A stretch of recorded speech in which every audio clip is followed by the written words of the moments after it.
Boa tarde a todos e todas, sendo pontual, como fazemos toda semana, vamos começar às 13 horas.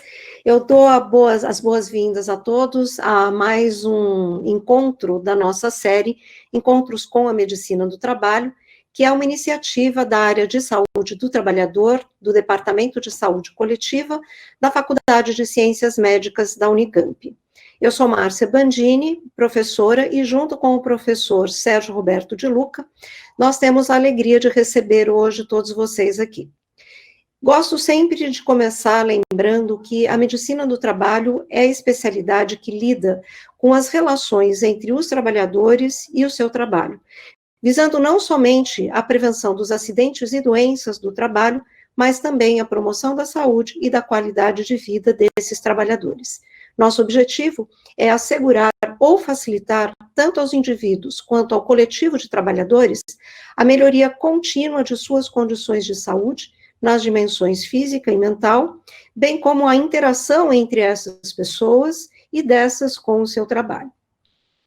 A ideia dessa série de encontros é que nós tenhamos a oportunidade de conhecer um pouco mais as diferentes áreas de atuação de médicas e médicos do trabalho.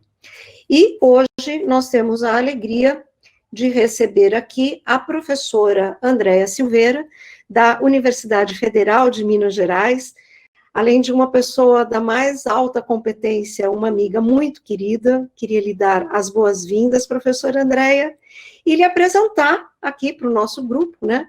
A professora das muitas qualificações veio aqui falar de uma experiência longa como assessora do Sindicato dos Mineiros de Nova Lima, do Sindicato dos Aeroviários, Metabase de Congonhas, também dos Sindicatos de Trabalhadores em Saúde, Previdência Social e Trabalho de Minas Gerais, e a professora Andréa também trabalhou como coordenadora técnica do Instituto Nacional de Saúde no Trabalho, da Central Única de Trabalhadores, a CUT. A professora Andréa terá aqui conosco 20 minutos para desenvolver pelo menos duas ideias iniciais, né? E aí eu deixo as perguntas disparadoras, né? Professora, como foi a sua trajetória até chegar aos sindicatos de trabalhadores e o que faz um assessor sindical? Durante os seus 20 minutos, eu lembro aos participantes que as perguntas podem e devem ser feitas aqui pelo chat, porque depois da sua fala inicial, a gente vai poder conversar mais um pouquinho. Seja muito bem-vinda, professora Andréa. Seu microfone precisa abrir. Bom, inicialmente, boa tarde a todos e todas. Eu gostaria de agradecer muito aos grandes amigos e colegas, Márcia e Sérgio, pelo convite, que me permite falar de uma experiência que me ocupou durante pelo menos 20 anos da minha vida e que eu continuo também acompanhando, inclusive meus egressos, residentes da nossa residência de medicina do trabalho, que continuam se dedicando à assessoria sindical. Eu vou ter que fazer um grande esforço de síntese, porque eu vou ter que sintetizar 20 anos em 20 minutos, mas eu prometo que eu vou me esforçar muito para fazer isso de uma forma que seja inteligível para todo mundo. Primeiro, como é que eu cheguei na assessoria sindical? Eu fiz medicina entre 1981 e 86, depois fiz a residência de medicina preventiva e social aqui na Faculdade de Medicina, no Hospital das Clínicas, da UFMG, que na época eram 3 anos. Eu fiz o primeiro ano com uma preparação para a saúde pública e 2 anos de concentração em medicina do trabalho. Lembrando que na época não existia residência em medicina do trabalho. Posteriormente, o CFM nos deu equivalência, então eu tenho um registro como médica do trabalho. E logo que eu terminei a residência, eu vou falar um pouquinho desse momento, 1986, em Belo Horizonte, era um momento de grande efervescência do novo sindicalismo e de uma grande organização das grandes categorias locais pela assistência, pelo cuidado à saúde no trabalho dos trabalhadores. Eu entrei nessa área um pouco porque já era uma alternativa, mas também como uma oportunidade, com muitas coisas que acontecem na vida da gente, às vezes até mesmo casualmente, né? Uma amiga, também professora hoje na universidade, era assessora do Sindicato dos Mineiros de Nova Lima, ela teve uma gravidez gemelar, teve de se afastar para cuidar dessa gravidez, e eu fui convidada para substituí-la. E eu entrei, gostei do trabalho, e fui me dedicando, e foram surgindo muitas oportunidades dentro do próprio movimento sindical a partir dessa experiência inicial. Mas eu acho importante colocar, principalmente para as gerações mais novas, né, os novos residentes, os novos colegas daqui um pouco do contexto da época, para eles entenderem como é que surge esse mercado dentro do movimento sindical para os médicos do trabalho. Tratar de questões de saúde não é uma novidade para o movimento sindical brasileiro, ele faz isso desde a década de 30, né, lembrando que, apesar de um movimento tutelado pelo Estado, né, no governo Vargas, na ditadura Vargas, né, que quando ele criou a unicidade sindical, um único sindicato representando uma única categoria no território, o imposto sindical que criou uma fonte de custeio para os sindicatos, uma série de outras medidas, mas um movimento muito tutelado pelo Estado. E os sindicatos, desde essa época até durante o período da ditadura militar, eles operavam como uma grande central de serviços para os trabalhadores. Muitos tinham quase que policlínicas de serviços médicos para os trabalhadores, com várias especialidades, colégio, salão, assessoria jurídica, barbeiro, cursos diversos, mas eles não trabalhavam profundamente as questões decorrentes da organização dos processos e dos ambientes de trabalho, como fontes de adoecimento, muitas vezes de morte para os trabalhadores. Essa discussão ela começa a mudar muito na década de 80, e eu acho que aqui eu me sinto na obrigação, e faço isso com muito gosto, de render uma homenagem, um tributo ao DIESAT, que é o Departamento Intersindical de Estudos e Pesquisas de Saúde dos Ambientes de Trabalho, que completou agora, no dia 14 de agosto, 40 anos, e que foi uma grande fonte de inspiração e de formação para uma geração de médicos do trabalho como a minha. O DIESAT ele traz uma nova discussão de como abordar as questões de trabalho, de saúde no trabalho, no âmbito dos sindicatos, muito alinhada com uma prática italiana, do movimento sindical italiano, que empoderava os trabalhadores para entenderem como o processo de trabalho ele os adoecia, como é que ele levava à morte no trabalho, muitas vezes. É muito inspirado na nossa trajetória de luta pela reforma sanitária brasileira, e isso foi digamos assim, um melting pot, né, de uma efervescência de várias ideias que gerou um ambiente muito, digamos, de muito entusiasmo por uma nova forma de discutir dentro do movimento sindical, tratar as questões relativas à saúde no trabalho, que estavam voltadas para o entendimento de como, de fato, se dava o trabalho no chão de fábrica, que valorizava a autonomia e o conhecimento dos trabalhadores, com quem estabelecia uma interlocução direta, e que entendia os muitos conflitos que existem na relação capital-trabalho quando se discute a saúde dos trabalhadores, que estava firmemente posicionada na defesa dos interesses dos trabalhadores. Isso gerou muitas oportunidades nas grandes categorias sindicais, que deixam de ver a saúde apenas como oferta de serviços assistencialistas de saúde para a categoria e passa a desenvolver várias estratégias de defesa da saúde no trabalho, contando com a assessoria de médicos de trabalho, que até então tinha uma participação muito modesta na vida dessas categorias sindicais. Bom, feito essa introdução de uma forma muito rápida, o que faz um assessor, um médico do trabalho, que dá assessoria para um sindicato? Eu diria para vocês que todas as habilidades e competências que os nossos programas de residência têm tentado construir e conferir durante a formação de vocês, elas são exigidas num trabalho sindical, onde existe tudo menos rotina, né? Então, quando a gente vai trabalhar para uma empresa, a gente vai ser médico no trabalho de uma empresa, eu posso até não conhecer profundamente o processo de trabalho da indústria metalúrgica, mas eu chego lá, eu me aproprio, eu estudo, e eu sei exatamente o que eu vou fazer no cuidado daqueles trabalhadores, até porque muitas das minhas funções são previstas legalmente. Quando a gente chega no sindicato, a coisa é um pouco diferente. Eu vou listar para vocês muito rapidamente 8 atividades que, de uma forma geral, o assessor sindical ele desenvolve e ele implementa na atividade sindical, né, de assessoria ao movimento sindical. A primeira, eu vou chamar, talvez um pouco inadequadamente de assistência, mas é mais de um acolhimento.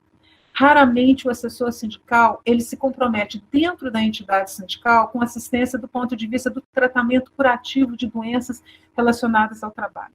O que ele faz é um acolhimento, é uma escuta empática, ele procura entender como inclusive entender como se dá o adoecimento daquele trabalhador e, de uma forma geral, ele tenta orientar esse trabalhador como ele pode obter essa assistência no sistema público de saúde, e nós temos de reconhecer, hoje no Brasil existe uma rede nacional de atenção à saúde dos trabalhadores, existem atribuições muito bem definidas para o Sistema Único de Saúde no que diz respeito ao cuidado e assistência à saúde dos trabalhadores, e é uma interlocução importante que a gente no sindicato estabelece com essa rede para garantir assistência aos trabalhadores.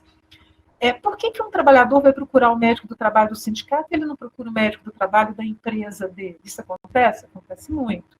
A gente tem de lembrar que muitas vezes os trabalhadores se sentem inseguros em relatar o seu problema de saúde, que ele acredita estar relacionado ao trabalho, ao médico da empresa, com medo de se expor, de isso torná-lo vulnerável à exoneração, de não ser compreendido. Ele não quer que o chefe dele fique sabendo, muitas vezes ele não confia que nós médicos do trabalho da empresa sejamos capazes de garantir a confidencialidade desse diagnóstico, e ele sabe dos enfrentamentos que muitas vezes um diagnóstico de um adoecimento relacionado ao trabalho vai levar na relação dele com o empregador. Então ele busca ter esse apoio no sindicato e até para se sentir mais seguro. Então, essa é uma atividade que o assessor faz com muita frequência. E, às vezes, até para me mistificar mitos, né? Às vezes, o trabalhador chega com crenças que a gente tem que explicar para ele, olha, isso não tem amparo no que nós conhecemos sobre este trabalho. Então, esse papel de orientação, de acolhimento, de orientação de, inclusive, como utilizar o sistema público de saúde, o acesso à previdência social, como ele pode acessar de forma adequada direitos trabalhistas que não estão sendo garantidos, isso é um papel do assessor sindical. A questão da educação para a saúde, a nossa capacidade de nos comunicar de forma assertiva aos trabalhadores, ela é absolutamente fundamental, né? Como que a gente informa o trabalhador, o orienta com relação aos seus direitos, aos riscos decorrentes do trabalho, como é que ele pode se proteger, como é que ele entende aquela organização do trabalho. Isso é fundamental e é uma parte importante do trabalho do assessor sindical. Não apenas para ser feito do ponto de vista individual, mas ser feito com a coletividade, com os grupos de trabalhadores. Se comunicar bem é uma qualidade, é uma habilidade absolutamente fundamental em qualquer área da medicina que você vai se dedicar, na medicina do trabalho, mas principalmente quando você vai trabalhar com trabalhadores na assessoria sindical. Escrever bem, ser capaz de produzir um material que oriente as pessoas, que informe as pessoas, que tenha qualidade. Muitas vezes não dá para delegar isso para o jornalista do sindicato. É você que tem de decodificar, às vezes, uma informação complexa de como aquele processo de trabalho, aquela organização do trabalho pode estar gerando risco à sua saúde, é você que tem de decodificar isso de uma forma adequada para o trabalhador. E esse é um papel muito importante do assessor médico sindical. Outra atividade que o assessor, o médico do trabalho dentro de uma entidade sindical tem de fazer com frequência é a assessoria à atividade jurídica do sindicato. Lembrando que esse é um dos braços da atividade sindical, uma das atividades mais perenes e mais frequentes nas entidades sindicais, que é a assessoria jurídica ao trabalhador.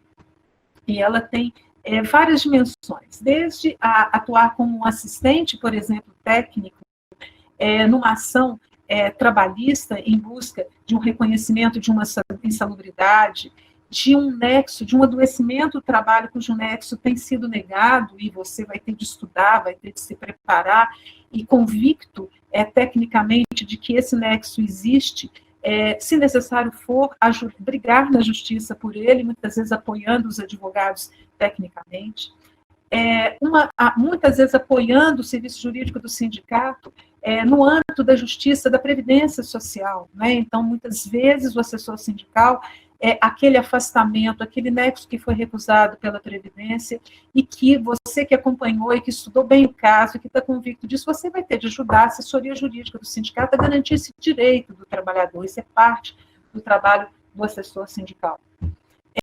Um uma outra atividade que eu coloquei no âmbito jurídico, talvez não muito adequadamente, mas hoje o Ministério Público é um parceiro, aliás, é uma das atribuições deles, a defesa dos interesses coletivos difusos, inclusive os interesses dos trabalhadores quanto à saúde no trabalho.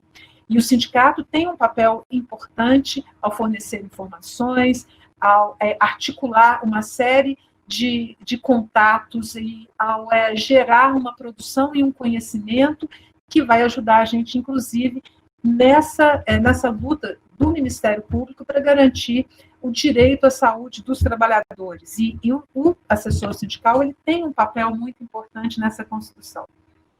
A vigilância à saúde dos trabalhadores. Eu estou vendo alguns colegas queridos aqui de Minas, né, com os quais participaram muito da minha trajetória inicial como assessora sindical, me acompanharam em fundo, aliás, eu os acompanhei, né, em fundo de mina, né, vistoriando mina, entrando nos ambientes de trabalho, isso também faz parte da atividade do assessor sindical. A gente tem de conhecer, estar com os trabalhadores onde eles estão, sempre que possível, conhecer os processos de trabalho, go and see, a gente tem de ir e ver como é que aquele trabalho é executado, como é que são as condições reais de trabalho, e isso faz parte também de uma ideia de vigilância do trabalho. Não aquela vigilância só de pegar as estatísticas de crescimento da empresa, aquilo que a gente recebe na cópia das CATs, mas também de conhecer profundamente o processo de trabalho. Uma outra atividade muito importante implementada pelo assessor sindical é o de apoio à negociação dos acordos e convenções coletivas de trabalho. Muitas vezes as pessoas pensam, e às vezes até alguns residentes, não, a atividade sindical de negociação, por ocasião, uma negociação coletiva de trabalho, por um acordo, uma convenção, ela gira muito em torno de questões econômicas. Não é isso. A negociação da melhoria das condições de trabalho, a antecipação dos riscos trazidos por novas tecnologias implementadas no processo de trabalho, a negociação de benefícios que melhoram as condições de vida, a qualidade de vida dos trabalhadores, ela também é integrante do processo de negociação sindical.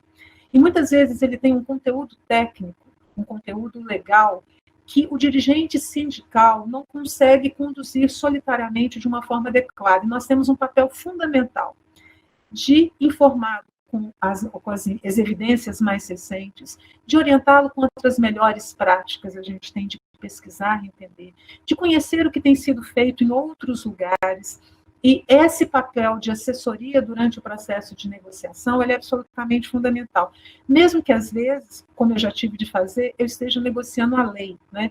A gente brinca que negociar a lei é meio estranho falar isso, mas muitas vezes a gente tem de ir para uma negociação sindical para brigar com o empregador por uma coisa que já está garantida na lei. E a gente tem que chegar lá e falar assim que a gente não está pedindo nada além daquilo que já está previsto na lei. Mas, e tristemente, às vezes, isso faz parte de um processo de negociação sindical. Então, isso também é um papel do assessor, que é amparar, que é apoiar, que é municiar a direção sindical para que ela seja capaz de fazer a melhor negociação possível em defesa dos interesses dos trabalhadores e da saúde dos trabalhadores, da qualidade de vida no trabalho. Uma outra dimensão do trabalho sindical, que é muito importante, que quando a gente está em outros ambientes ela não é tão requerida, muitas vezes nem tanto, que é o acompanhamento da implementação da política pública. E quando eu estou falando de política pública, não estou falando só da política pública no âmbito lá das ações de assistência à saúde, no Ministério da Saúde, de saber como é que está funcionando os centros de referência à saúde do trabalhador, como é que a questão da saúde do trabalhador está sendo tratada na atenção básica, mas também quais são as mudanças legais que estão em curso, o que esse país está discutindo do ponto de vista de aparato legal, regulatório, para cuidar da saúde dos seus trabalhadores. Nós temos que lembrar que os sindicatos são atores sociais importantes na disputa política do país. Eles têm assentos em vários fóruns, né, que reúnem empregadores, que reúnem o Estado para discutir mudanças legais. Os sindicatos têm assento nas políticas de controle social, por exemplo, quando a gente pensa nos conselhos de saúde, as entidades sindicais têm assento nesses conselhos. Por vezes, os conselhos estão discutindo mudanças na legislação sanitária local. Os conselhos estão discutindo as políticas de atenção à saúde das pessoas, incluindo os trabalhadores, e a gente tem de assessorar as representações sindicais que participam dessas instâncias no processo de aperfeiçoamento e de melhoria da política de proteção à saúde dos trabalhadores no Brasil. Nós temos comissões intersetoriais de saúde do trabalhador, nós temos os conselhos de saúde, nós temos instâncias no âmbito da Previdência, ou pelo menos times que discutem essas questões, e é muito importante que o assessor sindical ele esteja antenado, que ele esteja alinhado, que ele esteja acompanhando o que está acontecendo no cenário, para que possa ter uma prática que seja, de fato, transformadora. Eu acho que essa é a grande pegada do trabalho junto do movimento sindical, que é um compromisso contínuo com a transformação, com a melhoria da política pública, com a melhoria no campo de vista legal. Né? Esse aí, um assessor que representa os interesses dos trabalhadores, estando no sindicato. Bom, eu não esgotei meus minutinhos, né, Márcia? Então, eu fiz, muito brevemente, eu elenquei uma série de ações, de atividades que são realizadas no sindicato. É um nicho de mercado fácil? Não. Eu acho que nós, que somos médicos de trabalho, a gente vive uma tensão permanente entre os interesses do capital e do trabalho, e nós somos pressionados frequentemente, em qualquer cenário que a gente esteja, mas na militância, chamo de militância porque ela exige uma paixão e uma crença na capacidade transformadora dos ambientes do trabalho, que vai muito além daquela que é exigida quando a gente está fazendo um trabalho sério, honesto, ético, tecnicamente comprometido, numa empresa, numa assessoria.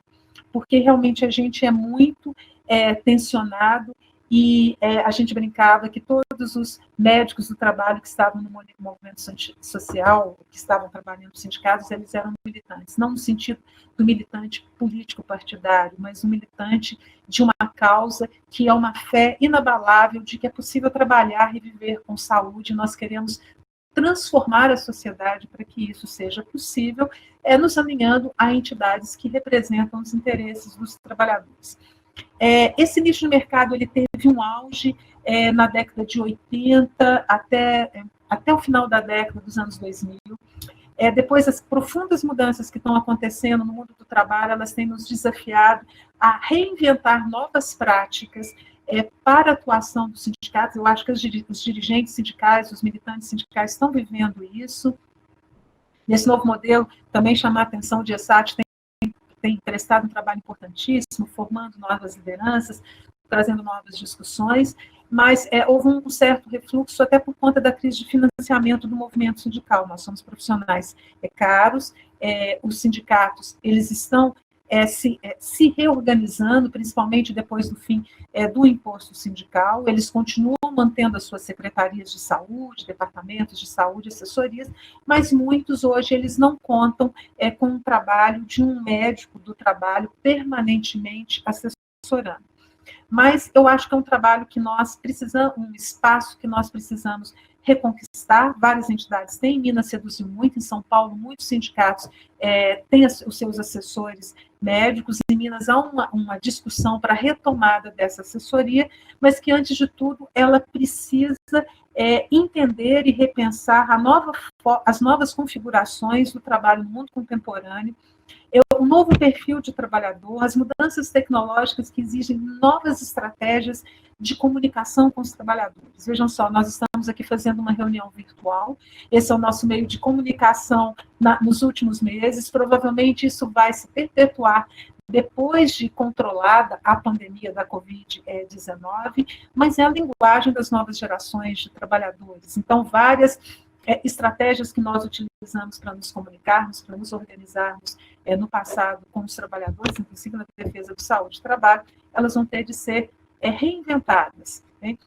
E nós, aqui trabalhamos, nós médicos do trabalho, vamos encontrar novas maneiras e vamos ter de nos debruçar sobre esse mundo do trabalho que mudou muito, para continuarmos a nossa prática transformadora, revolucionária, que vai buscar sempre a melhoria das condições de trabalho, sempre junto com os trabalhadores e sempre com uma sensibilidade muito grande para que a vida real no chão da fábrica, na realidade, do dia a dia do trabalho.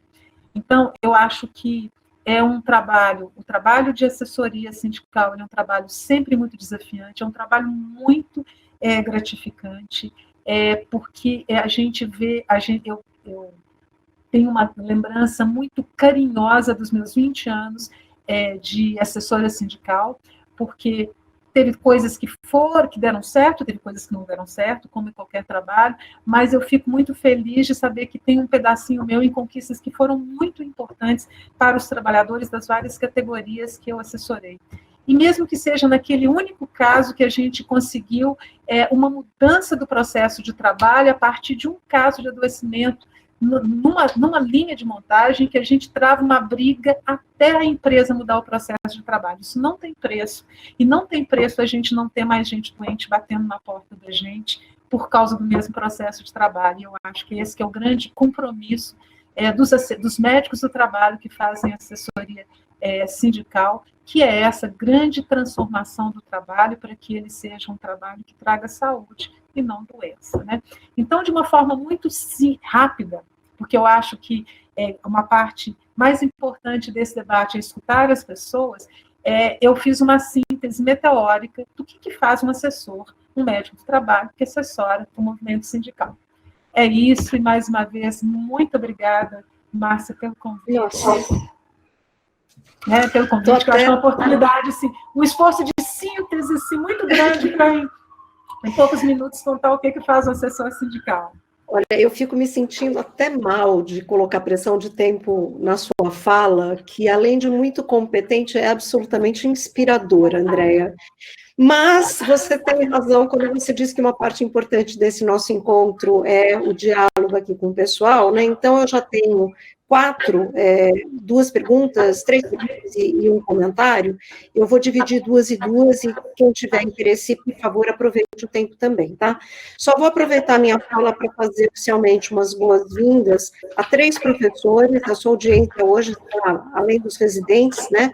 Além do professor Sérgio, que eu já cumprimentei no início, nós temos a professora Vera Salerno, da Unicamp, a professora Maria José, da Fundação ABC, e o doutor Mário Parreiras, né, que é o nosso professor, a nossa inspiração desde sempre.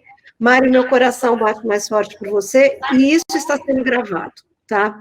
E ele foi meu professor mesmo. Tá vendo? Eu aprendi, fiz estágio na residência, fazendo auditoria junto com o professor Mário Parreiras, uma grande dívida com o professor Mário. Todos nós, com certeza. Bom, eu tenho aqui 2 perguntas de residentes, tá? Uma pergunta da Lívia, que ela pergunta assim, como que se dá a relação com o médico do trabalho da empresa, né? Quer dizer, o médico do sindicato com o médico da empresa, se existe troca de informações em prol da saúde do trabalhador. E eu já vou emendar com perguntas aqui do William também, que é residente, que ele diz assim, professora, no caso de um trabalhador que não seja afiliado a um sindicato, como ele faz para ter acesso aos acordos coletivos entre a empresa e o sindicato? Talvez aí valha a pena a gente discutir um pouco esse modelo do trabalhador sindicalizado ou não sindicalizado e o processo. Vou te dar mais uns 5 minutinhos aí, depois a gente passa por mais algumas questões que estão surgindo aqui, tá bom? Ótimo.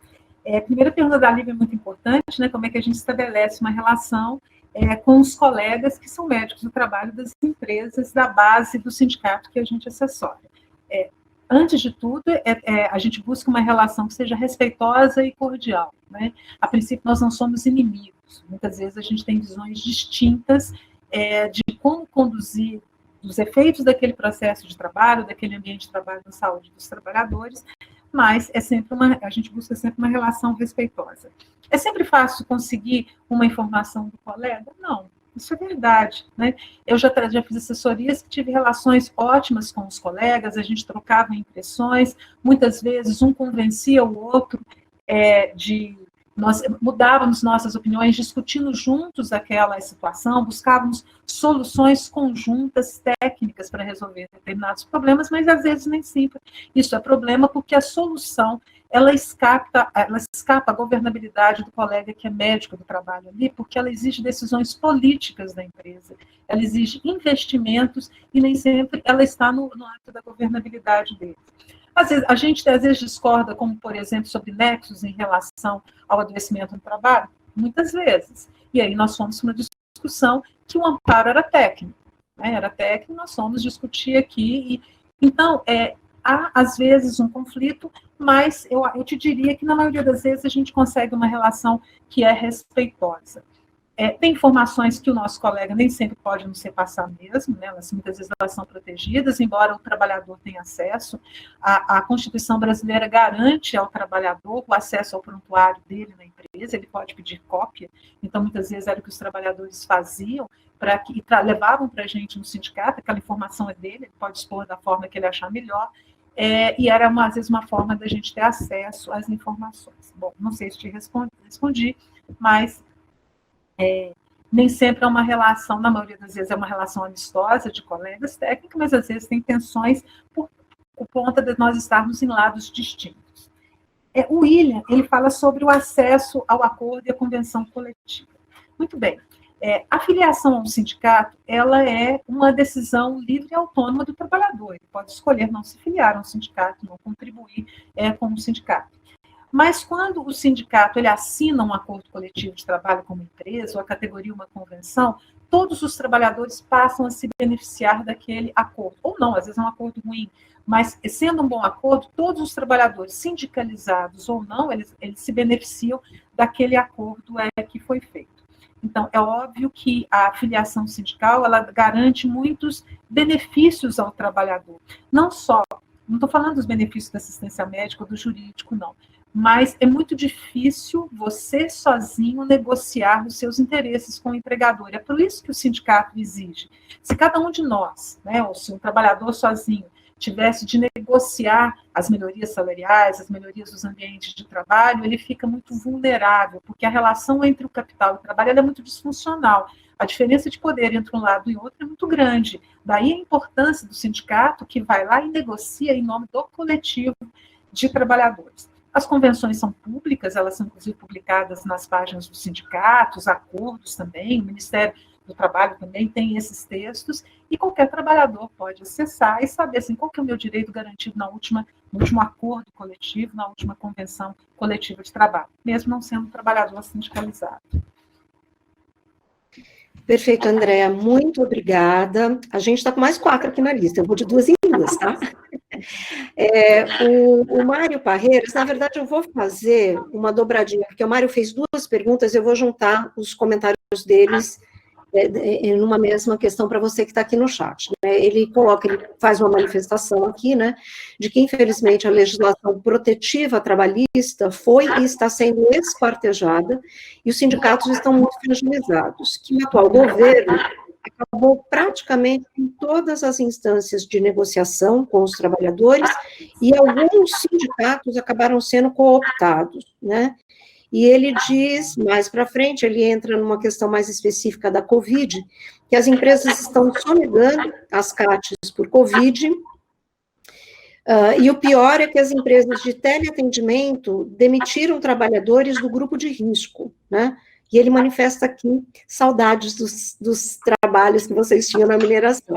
Mas isso eu vou deixar para vocês conversarem num outro momento. Então, eu estou juntando aqui as 2 sobre os comentários do Mário. E a professora Vera Salerno, ela trata de uma questão que eu acho que você abordou na sua fala, mas valeria a pena aprofundar, Andréa, que é a respeito dos sindicatos terem tido perdas monetárias e de filiados, né? Até essa semana saiu noticiado aí nos jornais. E como que isso interfere na atividade de vocês, né, dos assessores sindicais? Depois eu vou para a pergunta do Rodolfo, tá? Mas vamos fazer outra fala sua. Tá. Então, assim, primeiro, Mari, eu acho que o seu comentário é subpertinente. O que eu tenho percebido das direções que eu ainda tenho contato e algumas que interagem com a gente aqui no ambulatório de doenças profissionais da UFMG, é uma certa perplexidade diante de um cenário que mudou muito e que eles estão com muita dificuldade para se reorganizar e enfrentar. Então, assim, há realmente um desmonte, uma erosão de conquistas que foram muito árduas ao longo dos últimos 20, 30 anos. Eu tenho uma crítica, pessoal, eu acho que a gente não teve um processo de renovação de lideranças sindicais como deveríamos ter tido. Eu fico, às vezes, meio incomodada de estar conversando com as mesmas pessoas que eu conversei quando eu iniciei a minha trajetória no movimento sindical, e isso não é uma conversa para agora, eu tenho uma crítica, porque foi uma forma de construir o movimento e as organizações que acabou sendo oligarquizada, e isso agora compromete muito a luta dos trabalhadores, uma dificuldade para entender as novas gerações, uma grande dificuldade para entender as mudanças que estão ocorrendo no mundo do trabalho. Então, eu acho que parte da falência é porque eles estão fazendo mais do mesmo, e não é hora da gente fazer mais do mesmo. Né? A gente tem de repensar. E como agora eu estou integralmente na universidade, a gente fica assim, não, como é que a gente consegue organizar, ajudar esses trabalhadores e essas direções? Mas eu concordo plenamente com vocês, e eu não sei se a gente tivesse as nossas instâncias tripartites ainda mantidas, se seria muito diferente do que a gente tem visto, do que está acontecendo. Eu acho lamentável, eu tenho acompanhado aqui no hospital essa situação da negativa do reconhecimento do nexo dos quadros de Covid, das demissões, a gente tem acompanhado isso, e muito da fragilidade das nossas lideranças sindicais em enfrentar essa situação. Por um lado, eu lembro de um dito antigo, um autor meio fora de moda, mas o maior inimigo do trabalhador empregado é o trabalhador desempregado, que é ele que está pressionando. E eu vivi recentemente isso aqui na universidade, numa terceirização absolutamente pavorosa, de como as pessoas aceitaram salários menores do que elas recebiam um mês atrás, por absoluta falta de alternativa, e como é que o movimento não conseguiu se contrapor na situação, perda de benefícios, de condições de trabalho, essa dificuldade. A outra coisa é as perdas, que a Vera colocou, as perdas financeiras e de filiados. Tem uma coisa que me chama muita atenção, eu vou comentar com vocês, a última atividade sindical que foi feita já na universidade, via fundação, como um projeto de extensão da fundação. Eu assessorei um sindicato, que quem mantinha o sindicato eram os aposentados. Né? Então, eles eram os grandes mantenedores do sindicato, já que não tinham sindicalizados novos. E um dirigente sindical, eu perguntei para ele, mas como é que é isso? Isso traz muitas dificuldades na prática sindical, mas porque você tem aposentado decidindo em assembleia o que vai acontecer com os ativos, isso é muito ruim.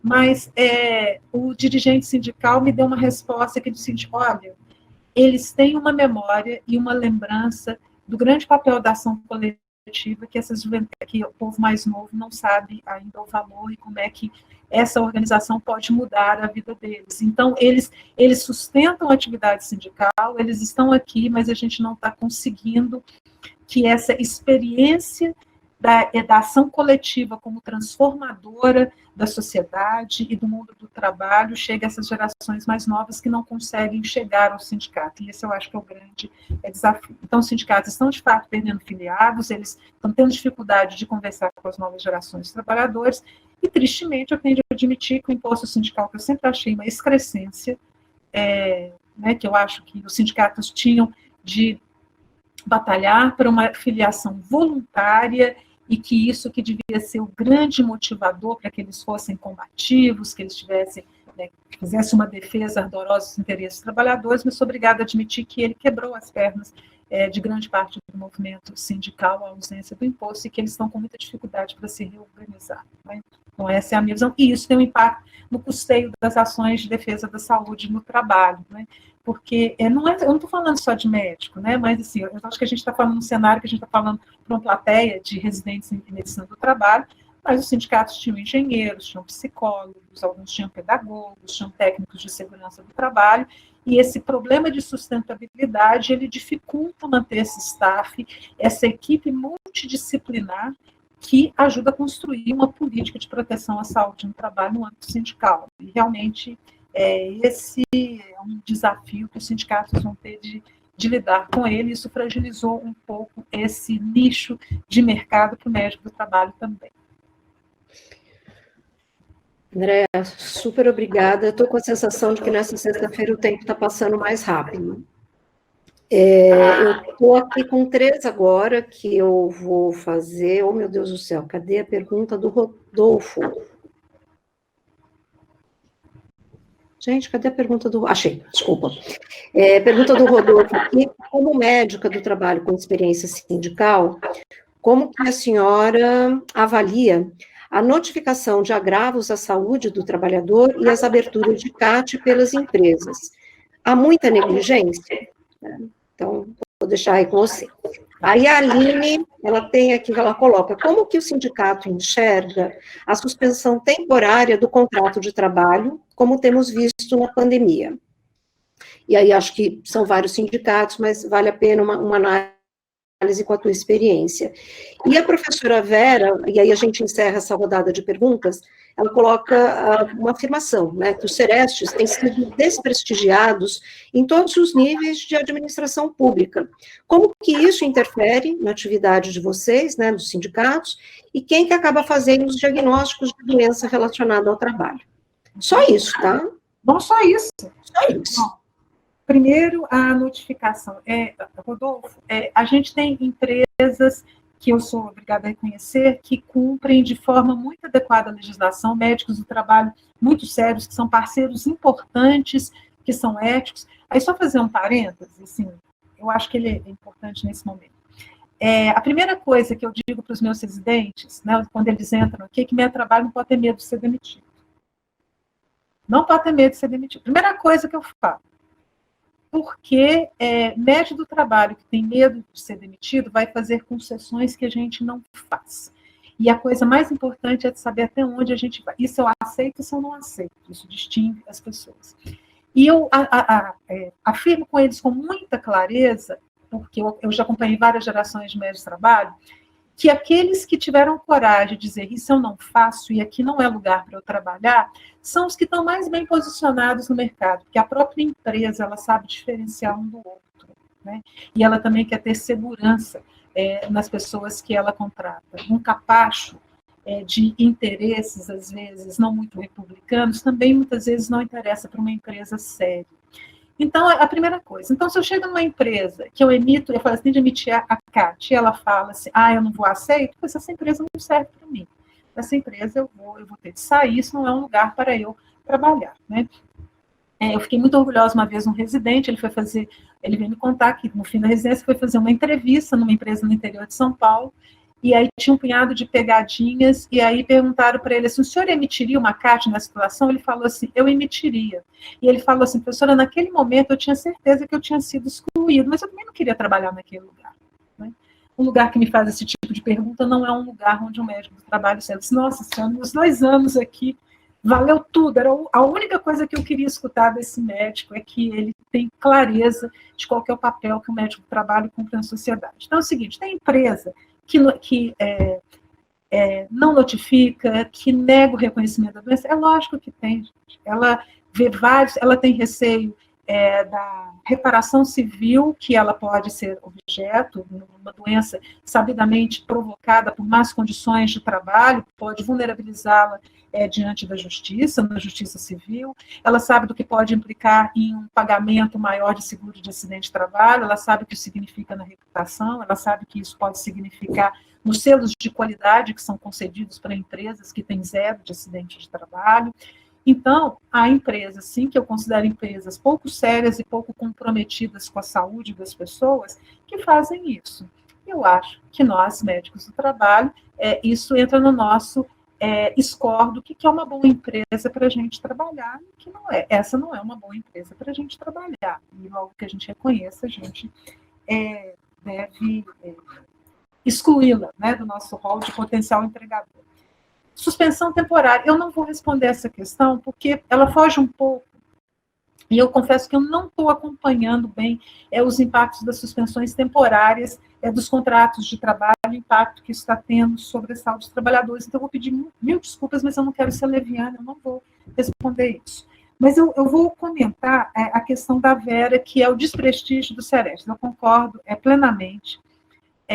Foi um esforço enorme a partir de 2004 de construir a rede, né, a rede de atenção integral à saúde dos trabalhadores, houve um financiamento, houve investimento, houve um grande esforço em construção de fluxos, de protocolos, mas eu concordo com você que existe um desprestígio, e um desprestígio que vem também, inclusive, dos trabalhadores. Eu não digo do trabalhador individualmente que procura, não, mas das entidades sindicais. Havia uma grande expectativa que as entidades fossem parceiras do fortalecimento dessa política, e eu vejo muito que isso não acontece. Nós temos aqui um ambulatório, nós já fomos Centro de Referência Estadual em Saúde do Trabalhador, hoje nós temos um serviço dentro do Hospital das Clínicas, e é muito interessante. Eu gostaria de ver os sindicatos mais empenhados na defesa do Sistema Único de Saúde, mas ainda é uma cláusula importante de negociação coletiva o acesso à saúde suplementar, e isso também esvazia muito a defesa que é feita dos nossos serviços, inclusive dos centros de referência. Aqui a gente tem uma experiência de trabalhadores de categorias que costumam ter negociações muito boas, ou costumavam ter, por exemplo, metalúrgicos, indústria automotiva, e que só procuram nosso serviço quando são exonerados.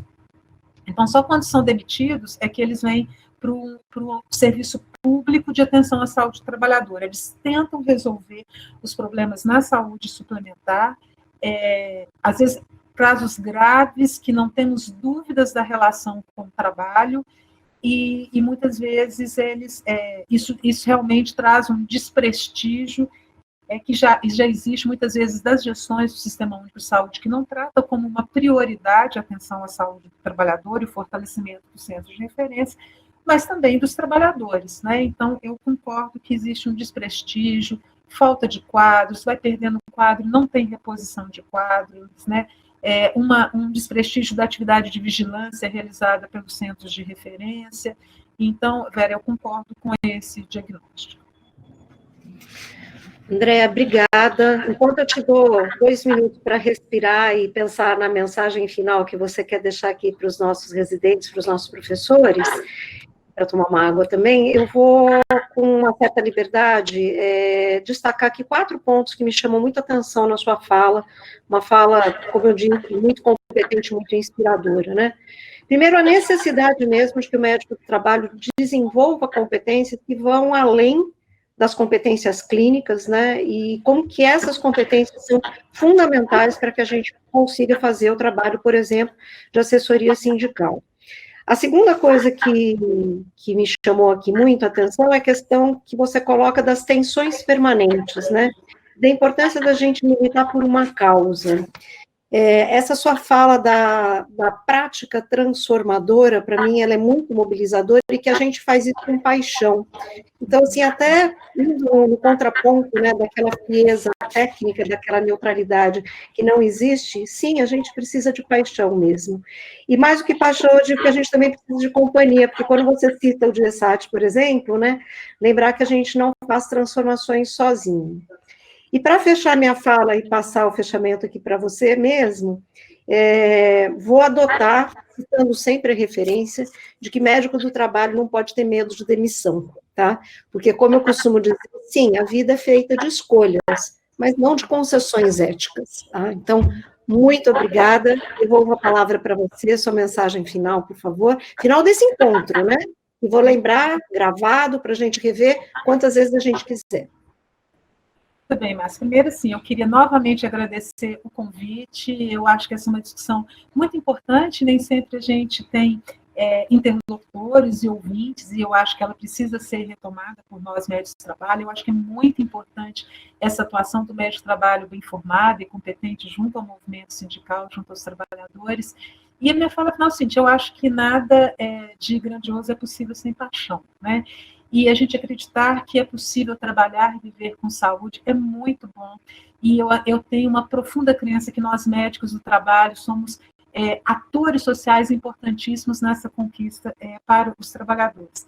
E aí, eu acho que a sua fala é muito importante. A gente não faz nada sozinho, né? A gente precisa se juntar com pessoas que têm a mesma crença, que acreditam como a gente, que é possível transformar o mundo. Eu acho a coisa mais triste que, principalmente a gente que está no aparelho formador, pode escutar, igual eu escutei uma vez um médico do trabalho, que disse para mim que ele ficava enxugando gelo. O médico do trabalho não nasceu para enxugar gelo, né? A gente tem que ter um compromisso. Se eu estou aqui fazendo nada, né? Não é para enxugar gelo, é para transformar, é para melhorar a vida das pessoas, é para que as pessoas possam viver mais, viver bem, porque elas têm o direito de ser felizes. E eu acho que se a gente não acreditar nisso, a gente não faz um trabalho bacana. Né? E todo trabalhador merece e deve buscar ser feliz no seu trabalho, inclusive os médicos do trabalho. Então, acho que é isso.